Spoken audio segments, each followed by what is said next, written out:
Je vais commencer par la première chose.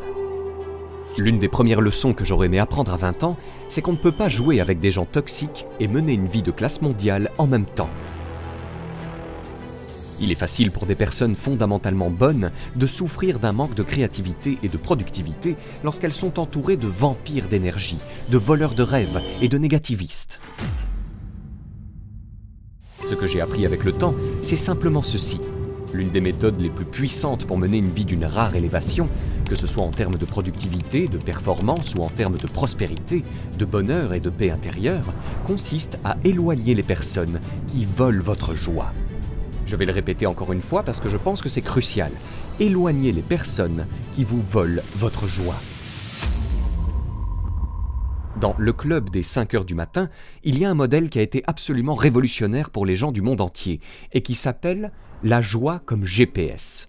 3 éléments vous aideront à améliorer considérablement non seulement votre réussite et vos performances, mais aussi votre niveau de joie intérieure.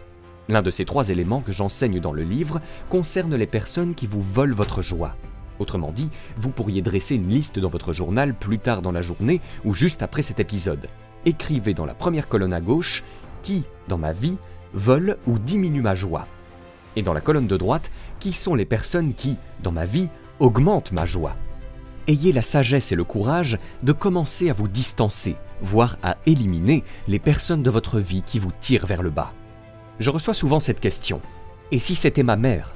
Et si c'était mon meilleur ami? Ma réponse est simple. Les gens entrent dans nos vies pour des raisons, des saisons ou des vies entières. L'un des signes révélateurs d'une victime, c'est qu'elle cède son pouvoir à d'autres. Vous avez bien plus de pouvoir que vous ne le pensez, et vous avez la capacité de laisser partir les gens, même s'il s'agit d'un membre de votre famille.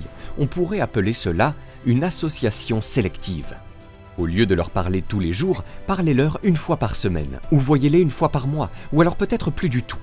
Vous pouvez choisir de les voir moins souvent, cela peut être entre les deux, mais vous avez le pouvoir de faire ce qui vous semble juste. Le point le plus crucial à retenir est simplement le suivant. La première chose que j'aurais aimé apprendre à 20 ans, c'est qu'on peut soit être entouré de vampires énergétiques, soit changer le monde. Les deux sont incompatibles.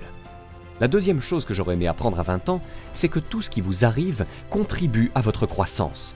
Un mauvais jour pour l'ego est un bon jour pour l'âme. L'ego pourrait s'exclamer « Ah, c'était terrible, c'était une tragédie, c'était une réunion difficile, c'était un moment éprouvant ». Cependant, ceci n'est que le bavardage de votre ego, lequel est véritablement la voix de votre peur.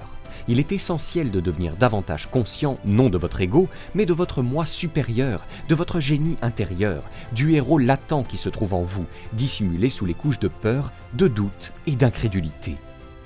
Plus vous commencerez à connaître votre moi le plus courageux, fort et authentique, et plus vous vous tiendrez dans votre véritable pouvoir plutôt que dans un faux pouvoir, plus vous comprendrez que tout ce qui vous arrive, que ce soit une tragédie ou une adversité plus discrète, est là pour votre croissance.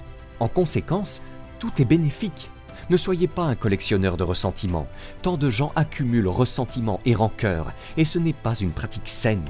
Acceptez les défis et l'adversité, car ils vous rendent plus fort, plus sage, plus résilient, plus authentique, plus aimant et plus créatif. La troisième chose que j'aurais aimé apprendre à 20 ans, et cela ne vous surprendra pas, c'est que lorsqu'on maîtrise ses matinées, on élève sa vie. J'aurais aimé que, à 20 ans, quelqu'un m'explique qu'il est révolutionnaire de se lever tôt. Pourquoi? Parce que bien commencer vos journées les oriente vers un déroulement glorieux et stable. Lorsque vous commencez vos journées avant le lever du soleil, vous obtenez un avantage concurrentiel colossal. Il n'y a pas de foule, les gens sont plus aimables, plus accessibles, il n'y a pas de circulation dans les rues et vous pouvez réellement réfléchir. L'une des citations du club des 5 heures du matin est « La tranquillité est le nouveau luxe ». En démarrant votre journée correctement, vous avez le temps, que je nomme l'heure de la victoire dans le livre, de 5 heures à 6 heures, d'appliquer la formule 20-20-20. Que j'enseigne dans le club des 5 heures du matin. Cela vous donne le temps de travailler sur vous-même. Vous pouvez œuvrer sur votre cœur, développer votre état d'esprit, faire de l'exercice, que ce soit faire des planches ou courir sur un tapis roulant, ou peut-être faire du vélo d'intérieur.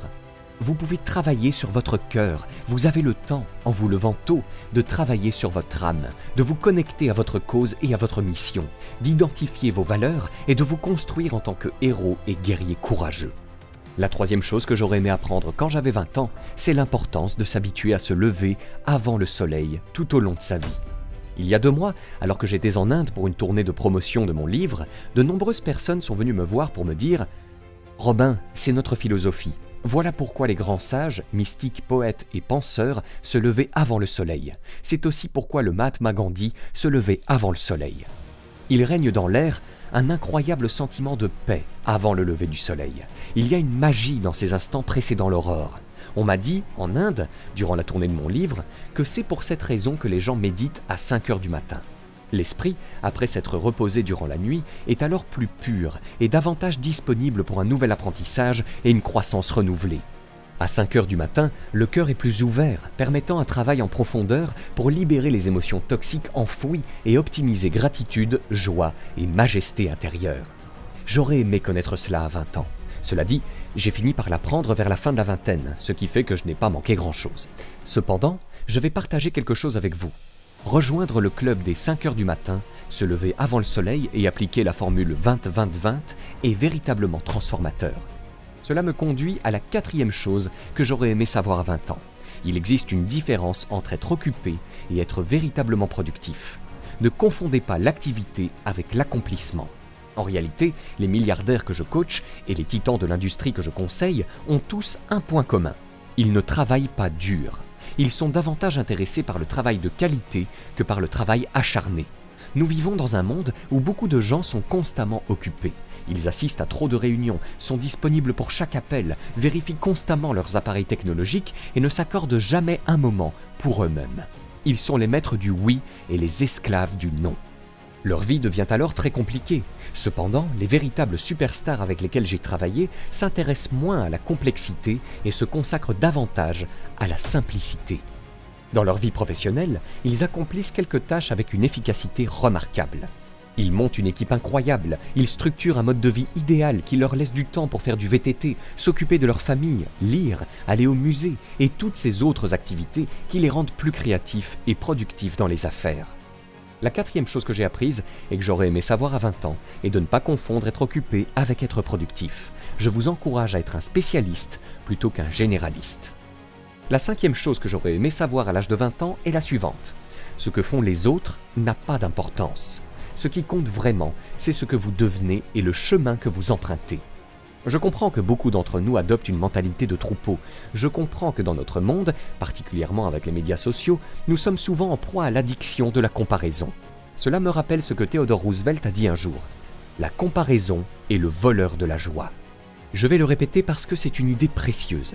La comparaison est le voleur de la joie. Et le véritable leadership ne concerne pas le fait de suivre, mais de mener. Autrement dit, vous pouvez suivre la masse, faire ce que tout le monde fait, penser comme la majorité, opérer comme tout le monde opère, ou vous pouvez tracer votre propre voie, faire confiance à votre instinct, être authentique, parler avec votre propre voix, poursuivre vos propres ambitions et être votre propre personne. Mais vous ne pouvez pas faire les deux. Et oui, quand vous ne suivez pas la foule et que vous ne vous souciez pas de ce que les autres pensent ou font, vous allez être considéré comme un original. Je veux simplement vous partager une pensée qui, je l'espère, vous fera sourire. Tout le monde semble normal jusqu'à ce que vous les connaissiez mieux. Ainsi, même si de l'extérieur on peut vous considérer comme étrange ou excentrique, quoi de plus puissant que d'être fidèle à soi-même? Shakespeare l'a exprimé à merveille en disant « Sois fidèle à toi-même ». Comme je l'ai suggéré et que j'aurais aimé le savoir quand j'avais 20 ans, oubliez ce que les autres font et pensent, oubliez leur mode de vie. Vous savez, la plupart des gens sont épuisés, accros aux distractions, déçus, et beaucoup se sont résignés à la médiocrité. Alors, pourquoi suivre ce que fait la majorité? En fait, je pense qu'une excellente formule pour devenir un champion consiste à observer ce que fait la majorité et à faire le contraire. Ce qui compte vraiment, c'est ce que vous devenez et le chemin que vous parcourez. En tant qu'être humain, il est très facile de se culpabiliser parce que nous ne sommes pas au sommet de notre montagne. C'est le voyage et le processus vers l'excellence qui importent. C'est la quête de toute une vie et il faut prendre le temps de célébrer le chemin parcouru en termes de développement personnel, de métier, d'impact sur les autres et de mode de vie. Enfin, la 6e et dernière chose que j'aurais aimé savoir à l'âge de 20 ans, c'est que la personne la plus aimante dans la pièce l'emporte. Une croyance répandue dans notre société est que pour être puissant et réussir, il faut travailler d'arrache-pied, pousser avec agressivité, se frapper la poitrine et afficher sa bravade. et que si vous êtes aimant, civil, ponctuel, poli, sincère, attentionné, vous êtes perçu comme faible. Et ce que je veux partager avec vous, ayant travaillé avec beaucoup des personnes les plus prospères de la planète et des grandes entreprises, General Electric, Starbucks, Microsoft, IBM, Residence Organization, IBM Watson, Nike, c'est ceci. Les meilleurs des meilleurs comprennent que lorsque vous prenez soin de la relation, l'argent suivra.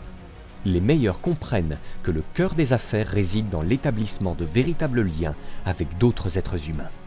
Ainsi, la personne la plus aimante, et j'aurais vraiment aimé le savoir à 20 ans, être aimante, ouverte et attentive aux autres, et être absolument obsédée par l'envie d'aider les autres en leur apportant une valeur immense, non seulement est la bonne chose à faire, non seulement cela augmente votre joie, renforce votre estime de soi et vous donne une sensation agréable lorsque votre tête touche l'oreiller chaque soir, mais c'est également une stratégie commerciale extraordinaire. Vous créez ainsi des évangélistes pour votre marque et des partisans passionnés pour vos produits. Car peu de choses sont aussi puissantes que d'être en présence de quelqu'un qui se soucie réellement de vous, en particulier à notre époque, en présence de quelqu'un qui se soucie sincèrement de vous. Il y a une ville que je visite et, à chaque visite, je me rends dans une aire de restauration spécifique. Dans cette aire, il y a un endroit qui propose un incroyable poulet méditerranéen que j'adore déguster quand je suis en ville. La nourriture y est saine et absolument délicieuse. Cependant, le seul problème survient lorsque le patron est présent. Il ne vous donne presque pas de poulet, vous n'avez quasiment pas de salade et le houmous est également servi en quantité minime. Où est-ce que je veux en venir? Il n'est pas la personne la plus aimante ni la plus généreuse dans la pièce. Je pense qu'il opère à partir d'une mentalité de pénurie. Il n'y a aucun jugement de ma part, je ne suis pas en position de juger qui que ce soit, je ne fais que relater. Si, au contraire, il opérait à partir d'un lieu de générosité, d'amour et d'attention, et s'il se comportait comme, paraît-il, les gens le font dans les hôtels et taxis en Inde, considérant que l'invité est une incarnation de Dieu, ce que l'on m'a dit lors de discussions avec un chauffeur de taxi et plusieurs hôteliers lors d'un récent voyage à New Delhi en février, il connaîtrait, je pense, un succès encore plus grand. Lorsque j'ai demandé d'où provenait toute cette joie et cette grande attention dans les établissements indiens, on m'a répondu « Eh bien, nous croyons que les invités sont des dieux. » Si cette personne au restaurant méditerranéen était plus aimante et généreuse, en reconnaissant que le client a l'embarras du choix et que la générosité engendre la fidélité des clients, je pense que son entreprise serait encore plus prospère. À présent, vous pouvez découvrir gratuitement 5 idées de chaîne YouTube pour générer 1 000 € par mois sans montrer votre visage, en cliquant sur le premier lien dans la description de cette vidéo. Et si vous avez aimé cette vidéo, cliquez sur le bouton j'aime et abonnez-vous à la chaîne maintenant pour ne rien rater.